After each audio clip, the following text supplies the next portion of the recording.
Hello everyone, എങ്ങനെ പോകുന്നുണ്ടോ നമ്മുടെ ഇംഗ്ലീഷിന്റെ പഠിത്തമൊക്കെ എങ്ങനെയുണ്ട്? Do you have any tension? എന്തെങ്കിലുമൊക്കെ പ്രശ്നമുണ്ടോ? ഭയങ്കര ടെൻഷനൊക്കെ ഉണ്ടാവും അല്ലേ? നമ്മൾ +1 ഒക്കെ കഴിഞ്ഞു, ചിലപ്പോൾ നമ്മൾ വിചാരിച്ച പോലെ നല്ല അടിപൊളിയായിട്ട് ഇംഗ്ലീഷിൽ മാർക്ക് സ്കോർ ചെയ്യാൻ പറ്റിയിട്ടുണ്ടാവും. പക്ഷേ ചില കുട്ടികൾക്ക് ഇപ്പോഴും ഭയങ്കര പ്രശ്നം ഉണ്ടാവും അല്ലേ? +1 ഇത്ര മാർക്കേ ഉള്ളൂ, അപ്പോൾ +2 ഇംഗ്ലീഷ് ഞാൻ അത്രയും കൂടി പഠിച്ചാൽ മാത്രമേ അല്ലേ എനിക്ക് ഇത്ര മാർക്ക് സ്കോർ ചെയ്യാൻ വേണ്ടി പറ്റുള്ളൂ. ഇങ്ങനെയുള്ള കുറേ സംശയങ്ങളും കുറേ കൺസേൺസും ചിലപ്പോൾ നിങ്ങൾക്കൊക്കെ ഉണ്ടാവും. ആൻഡ് ഇപ്പം നിങ്ങൾ ആലോചിക്കുന്ന ഒരു കാര്യം, എക്സാം ഇങ്ങനെ എത്താനായിട്ടുണ്ട് അല്ലേ? കുറച്ചും കൂടിയും കഴിഞ്ഞാൽ അതാവാ, ഇതിപ്പോൾ ജാനുവരി ആയി അല്ലേ, ഇനിയിപ്പോൾ ഫെബ്രുവരി മാർച്ചും കൂടിയൊക്കെ മാർച്ചിൽ നമുക്ക് പബ്ലിക് എക്സാം നമുക്ക് അറ്റൻഡ് ചെയ്യണം. അപ്പോൾ അതിന് മുന്നേ തന്നെ നമുക്ക് മോഡൽ എക്സാം ഒക്കെ വരാനുണ്ട് അല്ലേ? അപ്പോൾ നന്നായിട്ട് തന്നെ എന്ത് ചെയ്യണം, നമ്മൾ ഇംഗ്ലീഷും പഠിക്കണം ഇതിലാണ്. സോ എങ്ങനെയാണ് നമ്മൾ പഠിക്കേണ്ടത്, എന്തൊക്കെയാണ് നമുക്ക് പഠിക്കാനുള്ളത്, ഇങ്ങനെയുള്ള കുറേ പ്രശ്നങ്ങൾ ഉണ്ടാവും ചിലപ്പോൾ നിങ്ങൾക്ക്. അങ്ങനെയാണെങ്കിൽ മക്കളെ, ഇന്ന് അതൊക്കെ ക്ലിയർ ആക്കാനാണ് ഇന്ന് നിങ്ങളുടെ മാം വന്നിട്ടുള്ളത്. സോ നമ്മൾ പറയാൻ വേണ്ടി പോകുന്നത് എങ്ങനെയാണ് നിങ്ങൾ ഈ +2 ഇംഗ്ലീഷിനെ നിങ്ങൾ പഠിക്കേണ്ടത് അല്ലേ, എന്തൊക്കെ കാര്യങ്ങൾ നിങ്ങൾക്ക് പഠിക്കാനുണ്ട് എന്നുള്ള. ഓക്കെ, സോ നോക്ക്, നമുക്ക് എത്ര പഠിക്കാനുണ്ട്? 5 യൂണിറ്റ്സ് അത് അല്ലേ, 5 യൂണിറ്റ് ആണ് നമുക്ക് +2 ഇംഗ്ലീഷിൽ പഠിക്കാനുള്ളത്. ആൻഡ് അതിൽ എത്ര ചാപ്റ്റേഴ്സ് വരുന്നുണ്ട്? 16 ചാപ്റ്റേഴ്സ് ഉണ്ടല്ലേ. അപ്പോൾ ആ 16 ചാപ്റ്റേഴ്സിൽ 5 എണ്ണം എന്താണ്, പോമാണ് അല്ലേ? 5 പോംസ് നമുക്ക് പഠിക്കാനുണ്ട്.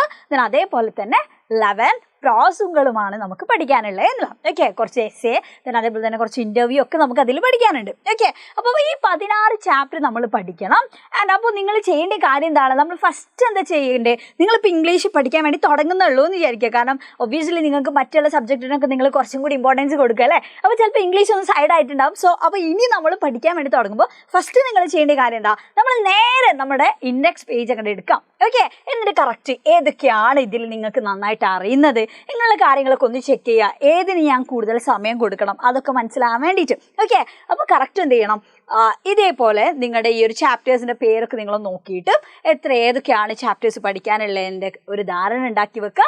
എന്നിട്ട് നിങ്ങൾ ചെയ്യേണ്ട കാര്യം എന്താണതാ, നമ്മളിങ്ങനെ പഠിച്ചിങ്ങനെ പോകുമ്പോൾ അല്ലേ, ഓരോ ചാപ്റ്റേഴ്സ് നമ്മളിങ്ങനെ പഠിച്ച് പോകുന്ന സമയത്ത് എന്ത് ചെയ്യാമെന്നറിയോ, നിങ്ങൾക്ക് തന്നെ അല്ലേ ഒരു രസം കിട്ടാൻ വേണ്ടിയിട്ട്, അഥവാ ഒന്നും കൂടി ഒന്ന് ഇൻട്രസ്റ്റിൽ പഠിച്ച് പോകാൻ വേണ്ടിയിട്ട് നിങ്ങൾക്ക് എന്ത് ചെയ്യാം, ഓരോന്നിങ്ങനെ കഴിയുമ്പോൾ അല്ലേ നമുക്കിങ്ങനെ ടിക്കറ്റ് ഇങ്ങനെ പോകാം. അപ്പോൾ എന്താണ്, നമുക്ക് തന്നെ ഒരു ഇൻട്രസ്റ്റ് കൂടും. അതായത് ഒന്നാമത്തെ യൂണിറ്റ് കഴിഞ്ഞു അല്ലേ, ഒന്നാമത്തെ യൂണിറ്റ് എന്താണ്, ഫ്ലൈറ്റ്സ് ഓഫ് ഫ്രീഡം ആണ് എന്നുള്ള, അതിൽ വിമൻ എംപവർമെൻറ്റിനെ പറ്റിയിട്ടൊക്കെയാണ് പറയുന്നത് അല്ലേ. എന്നാൽ അതേപോലെ തന്നെ രണ്ടാമത്തെ യൂണിറ്റ് പറയുന്നതാണ് ഹൈറ്റ്സ് ഓഫ് ഹാർമണി, അഥവാ റിലേഷൻഷിപ്പ് ഒക്കെ സ്ട്രോങ് ആക്കണം എന്നുണ്ടെങ്കിൽ അല്ലേ അതിൽ എന്തൊക്കെ കാര്യങ്ങൾ വേണം, അതേപോലെ തന്നെ ഇമ്പോർട്ടൻസ് ഓഫ് ട്രൂത്ത് എന്തൊക്കെയാണ്, അതേപോലെ നൈബേഴ്സ് തമ്മിലുള്ള അല്ലേ റിലേഷൻഷിപ്പ് ഒക്കെ സ്ട്രോങ് ആക്കാൻ എന്തൊക്കെയാണ് അവിടെ വേണ്ടത്, ആൻഡ് ഇമ്പോർട്ടൻസ് ഓഫ് ഫ്രറ്റേണിറ്റി, ഇതിനൊക്കെ കാര്യങ്ങളാണ് ശരിക്കും യൂണിറ്റ് 2 പറയുന്നത്. ദെൻ അതേപോലെ തന്നെ ചാലഞ്ചസ് ഓഫ് ലൈഫ് എന്ന് പറയുന്നത് അല്ലേ മൂന്നാമത്തെ യൂണിറ്റിലും എന്തൊക്കെയാണോ പറയുന്നത്, ഓൺടർപ്രണർഷിപ്പിന്റെ ഇമ്പോർട്ടൻസ് ഒക്കെയാണ് അതിൽ ഡിസ്കസ് ചെയ്യുന്നത്. ദെൻ അതേപോലെ തന്നെ നാലാമത്തെ live and let live, then അഞ്ചാമത്തേത് ദ ലൈറ്റർ സൈഡ്. അപ്പോൾ ഇതിലുള്ള ഓരോ ചാപ്റ്റേഴ്സും നിങ്ങൾ നോക്കി വെക്കുക. എന്നിട്ട് ഇനിയിപ്പോൾ നിങ്ങളുടെ ഒരു സംശയം ഉണ്ടാവാം, ഇപ്പോൾ ചാപ്റ്റേഴ്സ് ഒക്കെ നമുക്കറിയാം അല്ലേ, പക്ഷേ ഗ്രാമർ എന്തൊക്കെയാണ് നമ്മൾ +2 ഇംഗ്ലീഷിന് പഠിക്കേണ്ടത്, +2 ഇംഗ്ലീഷ് എക്സാമിന്. സോ നോക്കും, നിങ്ങൾക്ക് ഏറ്റവും ഇമ്പോർട്ടൻ്റ് ആയിട്ട് വരുന്ന ഗ്രാമർ എന്ന് പറഞ്ഞാൽ എഡിറ്റിംഗ് നിങ്ങൾക്ക് വരാറുണ്ട്. ആൻഡ് ഈ എഡിറ്റിങ്ങിൽ തന്നെ എഡിറ്റിങ്ങിൻ്റെ ഒക്കെ ഭാഗമായിട്ട് തന്നെ നിങ്ങൾക്ക് അതേപോലെ തന്നെ ഫിൽ ഇൻ ദ ബ്ലാങ്ക്സ് നിങ്ങൾക്ക് കാണാം.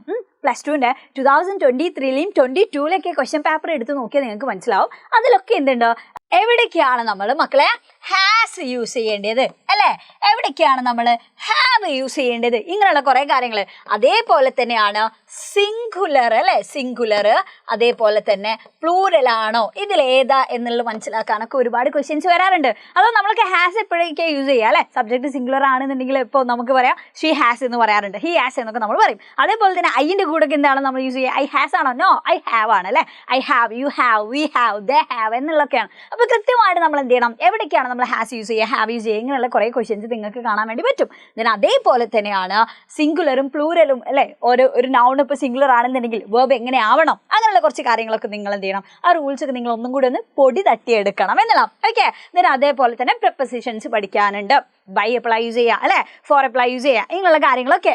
then അതേപോലെ തന്നെ റിപ്പോർട്ടഡ് സ്പീച്ചും ഇമ്പോർട്ടൻ്റ് ആണ് കേട്ടോ. കഴിഞ്ഞ എക്സാമിനൊന്നും റിപ്പോർട്ടഡ് സ്പീച്ച് നമുക്ക് കാണാൻ വേണ്ടി പറ്റില്ല, എന്നാലും 2021 നമുക്ക് എന്ത് ക്വസ്റ്റ്യൻ വന്നിട്ടുണ്ട്, റിപ്പോർട്ടഡ് സ്പീച്ച് ചോദിച്ചിട്ടുണ്ട്. സോ ടെക്സ്റ്റിൽ നമുക്ക് പഠിക്കാനുള്ളത് കൊണ്ട് തന്നെ നമ്മൾ എന്തും കൂടി പഠിക്കണം, എന്തായാലും റിപ്പോർട്ടഡ് സ്പീച്ച് നമ്മൾ പഠിക്കണം എന്നുള്ള. ഓക്കെ, then അതേപോലെ തന്നെ ആക്റ്റീവ് വോയിസ് നമ്മൾ പാസീവ് വോയിസിലേക്ക് മാറ്റാൻ.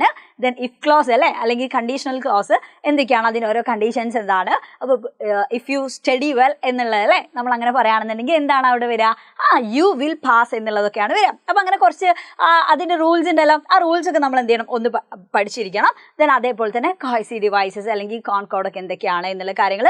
പിന്നെ ഫ്രേസൽ വെർബ്സ് നമ്മളിപ്പോൾ 10th പഠിച്ചതാണ്, +1 നമുക്ക് അത് അത്ര വന്നിട്ടില്ല അല്ലേ, പക്ഷെ നമുക്ക് +2 എക്സാം പേപ്പറിൽ നമുക്ക് ഫ്രേസൽ വെർബ് കാണാൻ വേണ്ടി പറ്റും. ഓക്കെ, ക്വസ്റ്റ്യൻ പേപ്പറിൽ. സോ നിങ്ങൾ എന്തായാലും എന്ത് ചെയ്യണം, ഫ്രേസൽ വെർബ് ഒന്നും കൂടി ഒന്ന് നിങ്ങൾ പഠിച്ചെടുക്കണം എന്നുള്ള. ഓക്കെ, അപ്പോൾ ഇത്രയും ഭാഗങ്ങളാണ് നിങ്ങൾക്ക് ഗ്രാമറിന്റെ ഭാഗത്ത് നിങ്ങൾക്ക് കവർ ചെയ്യാനുള്ളത്. ഓക്കെ, സോ നെക്സ്റ്റ് ഇനി അടുത്തത് നമ്മൾ പറയാൻ വേണ്ടി പോകുന്നത് ഫോർമാറ്റുകളെ പറ്റിയിട്ടാണ്. ഒരുപാട് ഫോർമാറ്റ് നമുക്ക് പഠിക്കാനുണ്ട് കേട്ടോ, ഒരുപാട് എണ്ണം ഉണ്ട്. പക്ഷേ +1 കുറേ എണ്ണം ഇന്ന് നമുക്ക് +2 പഠിക്കാനില്ല, എന്നാൽ +2 കുറച്ച് പുതിയ സംഭവങ്ങൾ നമുക്ക് പഠിക്കാനുണ്ട്. ഓക്കെ, സോ നോക്ക്, formal letter, informal letter, blurb, then അതേപോലെ തന്നെ ജോബ് ആപ്ലിക്കേഷൻ ലെറ്റർ വരാറുണ്ട്. Then character sketch, speech, interview questions, then debate, profile, announcement വരാറുണ്ട് കേട്ടോ. ഓക്കെ, അപ്പോൾ അനൗൺസ്മെന്റ് എങ്ങനെയാണ് എഴുതുകയെന്ന് അറിയണം. ദെൻ ഇവിടെയും ലൈവ് TV റിപ്പോർട്ട് നമുക്ക് പഠിക്കാനുണ്ട്. Then news report. ദെൻ ഇവിടെ അല്ലേ നമ്മൾ അപ്രിസിയേഷൻ നമ്മൾ കുറേ പഠിച്ചതാ, പക്ഷേ ഇവിടുത്തെ ഒരു മാറ്റം എന്താ, +2 നിങ്ങൾക്ക് അപ്രിസിയേഷൻ മാത്രമല്ല ചോദിക്കുക, നമുക്ക് എന്താണ് 2 പോം തമ്മിൽ അല്ലേ നമ്മൾ പഠിച്ചിട്ടുള്ള ഒരു പോയം, അതേപോലെ തന്നെ എക്സാം പേപ്പറിൽ പുതിയതായിട്ട് നമ്മൾ കാണുന്ന ആ പോയം തമ്മിൽ എന്താണ് കമ്പയർ ചെയ്യാൻ വേണ്ടിയിട്ട് ചോദ്യം വരാറുണ്ട്. ഓക്കെ, അപ്പോൾ കമ്പയറിംഗ് ബിറ്റ്വീൻ 2 പോംസ് എന്നുള്ളത് നമ്മൾ എന്ത് ചെയ്യണം, പഠിക്കണം. നമ്മൾ എങ്ങനെയാണ് കമ്പയർ ചെയ്യുക അല്ലേ, എങ്ങനെയാണ് അതിൻ്റെ ഡിഫറൻസ് ഒക്കെ നമ്മൾ എഴുതുക, ഇങ്ങനെയുള്ള കാര്യങ്ങളാണ്. ദെൻ അതേപോലെ തന്നെ പാരഗ്രാഫ് റൈറ്റിങ്ങിൻ്റെ ഒരുപാട് ക്വസ്റ്റ്യൻസ് നമുക്ക് കാണാൻ വേണ്ടി പറ്റും. ഓക്കെ, നമ്മുടെ ഒപ്പീനിയൻ ഒക്കെ ചോദിച്ചുകൊണ്ട്. അപ്പോൾ അങ്ങനെയുള്ള ക്വസ്റ്റ്യൻസ് ഒക്കെ എന്ത് ചെയ്യുക, നിങ്ങൾ മാക്സിമം ഒന്ന് ഫാമിലറൈസ് ചെയ്യുക എന്നല്ല. ദെൻ നെക്സ്റ്റ് നോട്ടീസ് എങ്ങനെയാണ് ഇത്, ഇമെയിൽ. ദെൻ ഇൻട്രൊഡക്ടറി സ്പീച്ച് ചോദിക്കാറുണ്ട്, അതേപോലെ തന്നെ അല്ലേ how to write a narration. Then അതേപോലെ തന്നെ റൈറ്റ് അപ്പ്. പിന്നെ ഒരു ക്വസ്റ്റ്യൻ ആയിട്ട് നിങ്ങൾക്ക് എപ്പോഴും വരാറുണ്ട്, സെമിനാർ പേപ്പർ എഴുതാൻ അല്ലെങ്കിൽ എന്താണ് സെമിനാർ റിപ്പോർട്ട് എഴുതാൻ ചോദിക്കാറുണ്ട്. ദെൻ അതേപോലെ മേക്കിംഗ് സജഷൻസ് എന്ന് പറഞ്ഞിട്ടുള്ള ക്വസ്റ്റ്യൻസ് വരാറുണ്ട് അല്ലേ, അഥവാ യു ഷുഡ് എന്നൊക്കെ അവർ ജസ്റ്റ് തന്നിട്ടുണ്ടാവും, ബാക്കി എന്തെയ്യണം നമ്മൾ ഫില്ല് ചെയ്യണം. ഓക്കെ, അപ്പോൾ എങ്ങനെയാണ് നമ്മളൊരു അഡ്വൈസ് കൊടുക്കുക അല്ലെങ്കിൽ ഒരു സജഷൻ നമുക്ക് എങ്ങനെയൊക്കെ കൊടുക്കാൻ വേണ്ടി പറ്റും. അപ്പോൾ അതിനെന്താണ് നമ്മൾ അല്ലേ കൊടുക്കേണ്ടത്, ഷുഡാണോ അല്ലെങ്കിൽ കുഡാണോ അല്ലേ, അങ്ങനെയുള്ള കാര്യങ്ങളൊക്കെ എന്ത് ചെയ്യണം നമ്മളൊന്ന് പഠിച്ചു വെക്കുക എന്നുള്ളത് കേട്ടോ. അപ്പോൾ നിങ്ങൾ ചെയ്യേണ്ട കാര്യം മക്കളെ, ജസ്റ്റ് ആദ്യം എന്ത് ചെയ്യുക, ചാപ്റ്റേഴ്സ് ഒക്കെ പഠിച്ചിട്ട് ഇത്രയും ഈ ഫോർമാറ്റൊക്കെ അല്ലേ എങ്ങനെയാണ് എന്നുള്ളതൊക്കെയാണ് നിങ്ങൾ പഠിച്ചു വെക്കേണ്ടത് എന്നുള്ളത് കേട്ടോ. ഓക്കെ, അപ്പോൾ ഇതിൻ്റെ ഓരോന്നിൻ്റെയും കൃത്യമായിട്ടുള്ള എന്തൊക്കെയാണ് ഫോർമാറ്റ്, എന്തൊക്കെ ഇതിൽ നിർബന്ധമായിട്ട് നമ്മൾ എഴുതേണ്ടത്, എന്തൊക്കെ നമ്മൾ അവോയ്ഡ് ചെയ്യാൻ വേണ്ടി പാടില്ല, ഇങ്ങനെയുള്ള കാര്യങ്ങൾ നിങ്ങൾ എന്തായാലും ഒന്ന് പഠിച്ചിരിക്കാം. ഓക്കെ, അപ്പോൾ ഈ ഫോർമാറ്റ് ഒക്കെ പഠിച്ചാൽ അല്ലേ പിന്നെ നിങ്ങൾ ചെയ്യേണ്ട കാര്യങ്ങൾ എന്തൊക്കെയാണെന്ന് വെച്ചാൽ നോക്ക്. എടാ ആദ്യം ഞാൻ പറഞ്ഞിട്ടുണ്ടായിരുന്നു അല്ലേ ചാപ്റ്റേഴ്സ് പഠിക്കുക. അപ്പോൾ അതിലെന്താണ് ഇപ്പം നിങ്ങൾ ശ്രദ്ധിക്കേണ്ട കാര്യം എന്താണെന്ന് അറിയാം, ഇവിടെ നിങ്ങൾ പഠിക്കാൻ വേണ്ടി തുടങ്ങുമ്പോൾ പഠിക്കാൻ വേണ്ടിയൊക്കെ തുടങ്ങുമ്പോൾ നിങ്ങൾ ശ്രദ്ധിക്കേണ്ടത്, ഇപ്പോൾ ചാപ്റ്റേഴ്സ് പോയംസ് ഒക്കെ നിങ്ങൾ പഠിച്ചിട്ടുണ്ടാവും. അപ്പോൾ അത് കഴിഞ്ഞാൽ നിങ്ങൾ എന്ത് പ്രാക്ടീസ് ചെയ്യണം, പ്രീവിയസ് ഇയർ ക്വസ്റ്റ്യൻസ് മാക്സിമം നിങ്ങൾ പ്രാക്ടീസ് ചെയ്യുക എന്നുള്ള. കാരണം ചാപ്റ്റർ മാത്രം നമ്മൾ അറിഞ്ഞാൽ ചിലപ്പോൾ എന്ത് ചെയ്യും, ക്വസ്റ്റ്യൻ പേപ്പർ കിട്ടുന്ന സമയത്ത് നമ്മൾ ഭയങ്കരമായിട്ട് ബ്ലാങ്ക് ആയി പോകും അല്ലേ, ഇങ്ങനെയാണോ ഇതിന് ചോദ്യം വരുന്നത്.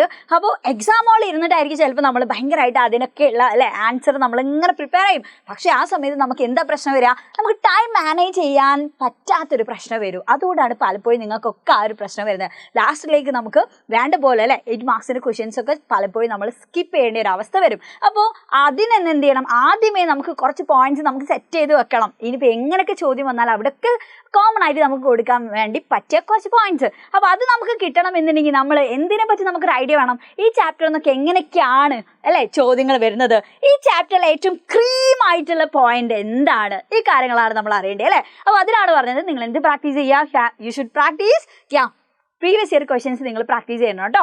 ദെൻ അതേപോലെ തന്നെ ഫോർമാറ്റ്സ് പഠിക്കുക. ദെൻ നെക്സ്റ്റ് ഇതാണ് നിങ്ങൾ പഠിക്കേണ്ടത്, ഗ്രാമർ പഠിക്കുക എന്നുള്ളത്. നിങ്ങൾ അത് ആദ്യം തന്നെ പഠിച്ച് നിങ്ങൾ ഭയങ്കരമായിട്ട് എന്ത് ചെയ്യേണ്ട, നിങ്ങൾ ഭയങ്കര നെർവസ് ആവേണ്ട ആവശ്യമൊന്നുമില്ല കേട്ടോ. ഗ്രാമർ നമുക്ക് ഒരുപാട് മാർക്കിനൊന്നുമില്ല, പക്ഷേ ലാസ്റ്റ് ടൈം നിങ്ങൾ എന്ത് ചെയ്യണം, നന്നായിട്ട് ഇരുന്ന് പഠിക്കണം. അപ്പോൾ ഒന്നും കൂടി നിങ്ങളുടെ ഓർമ്മയിലുണ്ടാവും. ചിലപ്പോൾ ഇപ്പോഴേ നിങ്ങൾ ഒരുപാട് കാര്യങ്ങൾ പഠിച്ചാൽ ചിലപ്പോൾ നിങ്ങളുടെ എക്സാം സമയമാകുമ്പോഴത്തേനും നിങ്ങളത് മറന്നു പോകാൻ സാധ്യതയുണ്ട്. ഓക്കെ, സോ നെക്സ്റ്റ് പിന്നെ നിങ്ങൾ ശ്രദ്ധിക്കേണ്ടത് എങ്ങനെയാണ് ഇനി പഠിച്ചു തുടങ്ങേണ്ടത് എന്നുള്ളത് അല്ലേ. ചാപ്റ്റേഴ്സ് പഠിക്കാമെന്ന് നമ്മൾ പറഞ്ഞു, പക്ഷേ എങ്ങനെയാണ് നമ്മൾ പഠിക്കേണ്ടത് ശ്രദ്ധിച്ചോ. നമ്മൾ ഇംഗ്ലീഷിൽ നിങ്ങൾക്ക് നല്ല മാർക്ക് കിട്ടണമെന്നുണ്ടെങ്കിൽ നിങ്ങൾ പഠിക്കേണ്ട രീതി എന്താണെന്ന് അറിയാം മക്കളെ.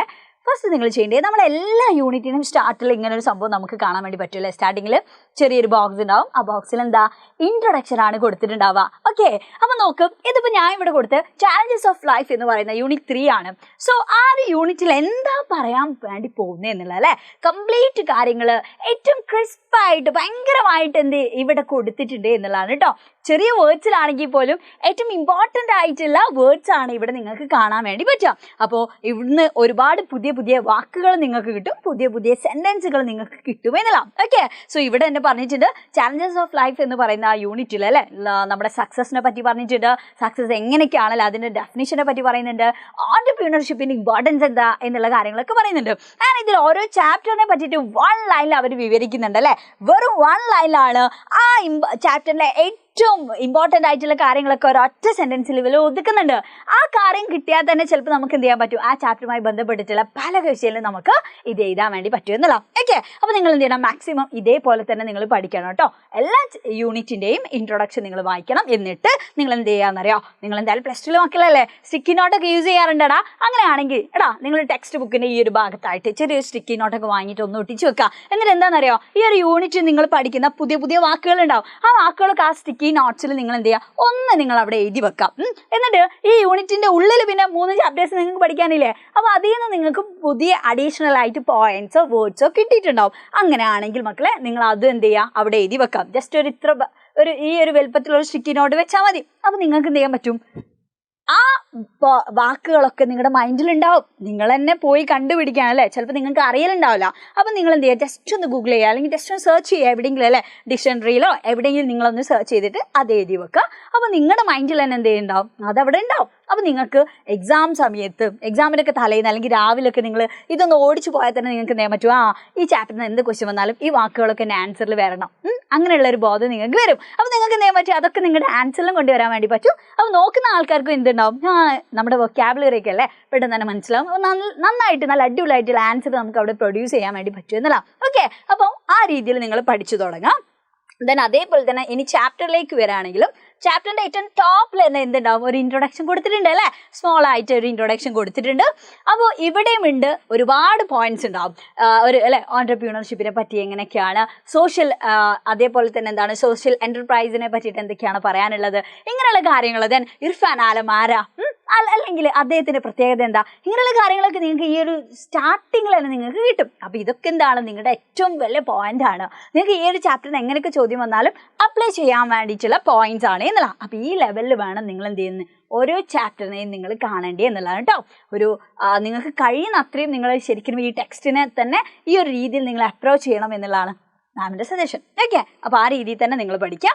ദെൻ നെക്സ്റ്റ് എന്താണ്, അപ്പോൾ ഈ ഒരു 5 ചാപ്റ്റേഴ്സ് നിങ്ങൾ പഠിക്കുകയാണെങ്കിൽ അത് കഴിഞ്ഞിട്ടല്ലേ ചാപ്റ്റേഴ്സ് പഠിച്ചു കഴിഞ്ഞാൽ നിങ്ങൾ എന്താ ചെയ്യേണ്ടതാണ്, previous year questions maximum practice ചെയ്യുക എന്നുള്ളത് തന്നെയാണ്. അത് ഏറ്റവും ഇമ്പോർട്ടൻ്റ് ആയിട്ടുള്ള കാര്യമാണ്. ഓക്കെ, ദെൻ അത് കഴിഞ്ഞിട്ടല്ലേ ഈ ഫോർമാറ്റുകളൊക്കെ നമ്മളൊന്ന് പഠിക്കണം. ദെൻ ഈ ഫോർമാറ്റൊക്കെ പഠിച്ചു കഴിഞ്ഞാൽ അല്ലേ നമുക്ക് ഗ്രാമറിലേക്ക് കിടക്കാം. സോ അതേപോലെ തന്നെ ഏറ്റവും ഇമ്പോർട്ടൻ്റ് ആയിട്ടുള്ള കാര്യമാണ് എന്ത്, മാനേജ് യുവർ ടൈം എന്നുള്ളത് അല്ലേ. കൃത്യമായിട്ട് നമ്മൾ എന്ത് പഠിക്കണം, നന്നായിട്ട് ടൈം മാനേജ് ചെയ്ത് പഠിച്ചാൽ മാത്രമേ നമ്മൾ എന്തൊക്കെയാണോ പഠിച്ചത് അല്ലേ, ചാപ്റ്ററിൽ എന്തൊക്കെയാണോ പഠിച്ചത്, നമുക്ക് ഫോർമാറ്റ് എങ്ങനെയൊക്കെ അറിയാം അല്ലേ. ദെൻ അതേപോലെ തന്നെ പ്രീവിയസ് ഇയർ ക്വസ്റ്റ്യൻസ് ഒക്കെ പ്രാക്ടീസ് ചെയ്ത് പഠിച്ചിട്ടും നമ്മളിപ്പോൾ ടൈം മാനേജ് ചെയ്യാൻ നമ്മൾ പഠിച്ചിട്ടില്ല എന്നുണ്ടെങ്കിൽ നമുക്ക് നന്നായിട്ട് ആൻസർ ചെയ്താൻ വേണ്ടി പറ്റുമോ, ഇല്ല. അപ്പോൾ ടൈം മാനേജ്മെന്റ് എന്നുള്ളത് വളരെ ഇമ്പോർട്ടൻ്റ് ആയിട്ടുള്ള കാര്യമാണ്. സോ അത് നിങ്ങൾ മാനേജ് ചെയ്യണം എന്നുണ്ടെങ്കിൽ നിങ്ങൾക്ക് കൃത്യമായിട്ട് ഈ ഒരു കാര്യം അറിഞ്ഞിരിക്കണം അല്ലേ. അഥവാ ഓരോ മാർക്കിനും നിങ്ങൾ എത്രയാണ് എഴുതേണ്ടത് എന്നുള്ളത് നിങ്ങൾക്ക് കൃത്യമായിട്ടുള്ള ഒരു ധാരണ വേണം. സോ നോക്ക്, 1 മാർക്കിനാണ് ക്വസ്റ്റ്യൻ എന്നുണ്ടെങ്കിൽ മക്കളെ നിങ്ങൾ 1 വേർഡിൽ അല്ലെങ്കിൽ മാക്സിമം പോയാലേ 1 സെൻറ്റൻസിലാണ് നിങ്ങൾ അത് എഴുതി നിർത്തണം എന്നുള്ളത് കേട്ടോ. ഓക്കെ, അപ്പോൾ ഇത്രേ എഴുതാൻ വേണ്ടി പാടുള്ളൂ 1 മാർക്കാണെങ്കിൽ. ഇനിയിപ്പോൾ 2 മാർക്സിനാണെങ്കിലോ 2 sentences. ഓക്കെ, ദെൻ 4 മാർക്സിൻ്റെ ഒക്കെ ക്വസ്റ്റ്യൻ ആണ് എന്നുണ്ടെങ്കിൽ നിങ്ങൾ എന്താ ചെയ്യേണ്ടത്, 80 മുതൽ 100 വരെ വേർഡ്സിൻ്റെ ഉള്ളിൽ, ഓക്കെ 80 to 100 വേർഡ്സിൻ്റെ ഉള്ളിൽ നിങ്ങൾ അത് എഴുതിയിട്ട് നിങ്ങൾ എന്ത് ചെയ്യണം, കംപ്ലീറ്റ് ചെയ്യണം എന്നില്ല. സോ ഇവിടെ നിങ്ങൾ ഏറ്റവും സിമ്പിളായിട്ട് ഇങ്ങനെ മനസ്സിലാക്കിയാൽ മതി. അതായത് ഇപ്പോൾ അല്ലേ നിങ്ങളിപ്പോൾ 80 വേർഡ് ആയോ അല്ലെങ്കിൽ 100 വേർഡ് ആയോ എന്നുള്ളത് നിങ്ങളിങ്ങനെ കൗണ്ട് ചെയ്യണം എന്നൊന്നുമില്ല. നിങ്ങൾ എന്ത് ചെയ്യുക, നിങ്ങളുടെ ഇപ്പം അല്ലേ ഇതിപ്പോൾ ഒരു ആൻസർ പേപ്പർ ആണെന്ന് വിചാരിച്ചോ. ഓക്കെ, ഇത് നിങ്ങളുടെ ആൻസർ പേപ്പർ ആണെങ്കിൽ ഇതിലിപ്പോൾ 4 മാർക്സിന് ഒരു ഏകദേശം ഇതുവരെയൊക്കെ എഴുതി നിർത്തുക. ഓക്കെ, ഇതിൻ്റെ ഒരു ഏകദേശം 3/4 ഭാഗത്തിൻ്റെ അല്ലേ കുറച്ചും കൂടി അപ്പുറത്തേക്ക് എഴുതിയിട്ട് നിങ്ങൾ നിർത്തുക. ഇനി മാക്സിമം നിങ്ങൾക്ക് നിർത്താൻ വേണ്ടി പറ്റില്ല എന്ന് വിചാരിച്ചോ, അങ്ങനെയാണെങ്കിൽ മാക്സിമം പോയാൽ നിങ്ങൾ ഒരു ഭാഗം എഴുതി നിങ്ങൾ അവസാനിപ്പിക്കണം, അതിലപ്പുറം നിങ്ങൾ എഴുതരുത് കേട്ടോ. ഓക്കെ, ഇനിയിപ്പോൾ 5 മാർക്സിന് അല്ലെങ്കിൽ 6 മാർക്കിനാണ് ചോദിച്ചതെന്നുണ്ടെങ്കിൽ നിങ്ങൾ എന്താ ചെയ്യേണ്ടത്, 100 to 120 വേർഡ്സിന് ഉള്ളിലായിട്ട് നിങ്ങൾ എഴുതണം. ഓക്കെ, സോ അവിടെ നിങ്ങൾ ചെയ്യേണ്ട കാര്യം എന്താ വെച്ചാൽ ഇതേപോലെ തന്നെ ഇപ്പോൾ അല്ലേ ഇതിപ്പോൾ 2 പേപ്പറാണെന്ന് വിചാരിച്ചു. ഓക്കെ, സോ ഇവിടെ നോക്കാം. ഓക്കെ, ഇതിപ്പോൾ അല്ലേ നിങ്ങളുടെ ആൻസർ ഷീറ്റ് ആണ്. അപ്പോൾ 5 മാർക്സിനാണെന്നുണ്ടെങ്കിൽ ഈ ഭാഗം നിങ്ങൾ എന്ത് ചെയ്യുക, കംപ്ലീറ്റ് എഴുതാം. ഓക്കെ, സോ ഇനി അവിടെ നിർത്താൻ വേണ്ടി പറ്റിയിട്ടില്ലെങ്കിൽ ഇവിടെ വരെയെങ്കിലും എഴുതാം. ഇനിയിപ്പോൾ 6 മാർക്കിനാണ് ചോദ്യം എന്നുണ്ടെങ്കിൽ കുറച്ചും കൂടി അല്ലേ ഒരു ഏകദേശം ഇവിടേക്ക് എത്തിയിട്ട് നിങ്ങൾക്ക് എന്ത് ചെയ്യാൻ പറ്റും, അത് നിർത്തണം എന്നുള്ളതാണ്. ഓക്കെ, സോ ഇനിയിപ്പോൾ 7 or 8 മാർക്സിനൊക്കെ ചോദിച്ചു എന്ന് വിചാരിച്ചോ, അങ്ങനെയാണെങ്കിൽ നിങ്ങൾ എന്താ ചെയ്യേണ്ടത്, ഈ 2 ഭാഗം അല്ലേ 8 മാർക്സിനൊക്കെ ആണെന്നുണ്ടെങ്കിൽ ഈ 2 ഭാഗം നിങ്ങൾ എന്ത് ചെയ്യണം, കംപ്ലീറ്റ് ആയിട്ട് നിങ്ങൾ എഴുതുക. എന്നിട്ട് 3-ാമത്തെ ഭാഗത്തിൻ്റെ അല്ലേ ഒരു ഇവിടെ വരെയൊക്കെ എഴുതിയിട്ട് നിങ്ങൾ നിർത്താം. ഓക്കെ, ഒരു 8 മാർക്സിൻ്റെ ചോദ്യമാണെന്നുണ്ടെങ്കിൽ ഒരു ഏകദേശം ഇത്ര വരെ മതി. അപ്പോൾ ഏകദേശം നിങ്ങൾ എന്ത് ചെയ്യണം, ഇത്രയും ആ ഒരു സ്പേസിൽ അടിപൊളിയായിട്ടുള്ള കണ്ടന്റ് നിങ്ങൾക്ക് കൊടുക്കാൻ വേണ്ടി പറ്റുക എന്നല്ല. അപ്പോൾ നിങ്ങളിവിടെ ചെയ്യേണ്ട ഒരു കാര്യം കൂടി എന്താ, ആൻസർ എഴുതുമ്പോൾ മക്കളെ മാക്സിമം പാരഗ്രാഫ് ആക്കിയിട്ട് തന്നെ സ്പ്ലിറ്റ് ചെയ്യാൻ വേണ്ടി നോക്കുക കേട്ടോ. ഒരു പേജിൽ കംപ്ലീറ്റ് ആയിട്ട് അല്ലേ ഒരു പാരഗ്രാഫ് അങ്ങോട്ട് ആക്കാതെ അതിലൊരു മാക്സിമം ഒരു 2 അല്ലെങ്കിൽ ഒരു 3 ഒക്കെ പാരഗ്രാഫ് ആക്കിയിട്ട് തന്നെ നിങ്ങൾ കണ്ടന്റ് സെറ്റ് ആക്കുക എന്നുള്ള. അപ്പം അങ്ങനെ ആകുമ്പോൾ എന്ത് ചെയ്യും, നിങ്ങൾക്ക് കുറച്ചും കൂടി എളുപ്പത്തിൽ നിങ്ങൾക്ക് മാർക്ക് സ്കോർ ചെയ്യാൻ വേണ്ടി പറ്റും. ഓക്കെ, അപ്പോൾ ആ രീതിയിൽ തന്നെ നിങ്ങൾ എന്ത് ചെയ്യണം, എഴുതി പരിശീലിക്കുക. ഓക്കെ, സോ നെക്സ്റ്റ് ഇവിടെ നിങ്ങൾ വീണ്ടും ഓർക്കേണ്ട ഒരു കാര്യം എന്താ വെച്ചാൽ, പഠിച്ചിട്ടുണ്ടാകുന്ന കാര്യങ്ങളൊക്കെ അല്ലേ ഒന്നും കൂടി ഇതിൻ്റെ പോയിന്റ്സും കാര്യങ്ങളൊക്കെ നിങ്ങളൊന്ന് റിവൈസ് ചെയ്യുക. ദെൻ അതേപോലെ തന്നെ നോട്ട്സ് ഒക്കെ ഉണ്ടാക്കി വെക്കണം നിങ്ങൾ തന്നെ കേട്ടോ. നിങ്ങളുടേതായിട്ടുള്ള രീതിയിൽ മാക്സിമം നോട്ട്സോ പോയിന്റ്സ് ഒക്കെ നിങ്ങൾ ഉണ്ടാക്കി വെക്കുക. ദെൻ മാക്സിമം നിങ്ങളുടെ ടൈം മാനേജ് ചെയ്ത് പഠിക്കണം. അത് ഏറ്റവും ഇമ്പോർട്ടൻ്റ് ആണ് ടൈം മാനേജ്മെൻറ്റ് എന്നുള്ളത് ഇംഗ്ലീഷിൽ. ഓക്കെ, ദെൻ അതേപോലെ തന്നെ ഡിസ്കസ് വിത്ത് യുവർ ക്ലാസ്മേറ്റ്സ്. അങ്ങനെ പറയാനുള്ള കാരണം എന്താ, ഇപ്പോൾ ചിലപ്പോൾ ചില പോയിന്റ്സ് ഒന്നും നമ്മൾ വിചാരിച്ച പോലെ തന്നെ ആയിരിക്കില്ല. അപ്പോൾ നമ്മുടെ ഫ്രണ്ട്സൊക്കെ ആയിട്ടല്ലേ നമ്മൾ ഡിസ്കസ് ചെയ്താൽ ഒന്നും കൂടി കുറച്ചും കൂടി പുതിയ ഐഡിയാസൊക്കെ ചിലപ്പോൾ കിട്ടും. ഇങ്ങനെ ഈ ഒരു ചാപ്റ്ററിന് ക്വസ്റ്റ്യൻ വരാം അല്ലേ, അപ്പോൾ ഈ ഒരു പോയിന്റ് കൂടി നമുക്ക് അതിൽ ആഡ് ചെയ്യാം അല്ലേ, ഇങ്ങനെയുള്ള കുറേ കാര്യങ്ങൾ നിങ്ങൾക്ക് കിട്ടും. അപ്പോൾ മാക്സിമം എന്ത് ചെയ്യാം, ആ രീതിയിൽ തന്നെ അടിപൊളിയായിട്ട് പഠിക്കുക. ആൻഡ് ഇപ്പോഴേ നിങ്ങൾ പഠിച്ചു പോയാൽ ഇംഗ്ലീഷ് നിങ്ങൾക്ക് ഒരു പ്രശ്നം ഉണ്ടാവില്ല. അപ്പോൾ മക്കളെ ഈ വീഡിയോ നിങ്ങൾക്ക് ഹെൽപ്പ് ആയിട്ടുണ്ടാവും എന്നുള്ളതാണ് ഞാൻ വിചാരിക്കുന്നത് കേട്ടോ. അപ്പോൾ നിങ്ങൾ എന്തായാലും ലൈക്ക് ചെയ്യാൻ മറക്കരുത്. താഴെ കമൻറ്റ് ബോക്സിൽ നിങ്ങൾ എന്തായാലും കമൻറ്റ് ചെയ്യണം. നിങ്ങളുടെ ഫ്രണ്ട്സിനൊക്കെ നിങ്ങൾ മാക്സിമം ഷെയർ ചെയ്യുക. എന്നാൽ അടിപൊളിയായിട്ട് തന്നെ പഠിക്കുക. ആൻഡ് അത് മാത്രമല്ല നിങ്ങളുടെ പ്രശ്നങ്ങളൊക്കെ എന്തെങ്കിലും ഉണ്ടോ, അങ്ങനെയാണെങ്കിൽ അതൊക്കെ താഴെ കമൻറ്റ് ബോക്സിൽ കമൻറ്റ് ചെയ്യുക കേട്ടോ. അപ്പോൾ thank you for watching. By.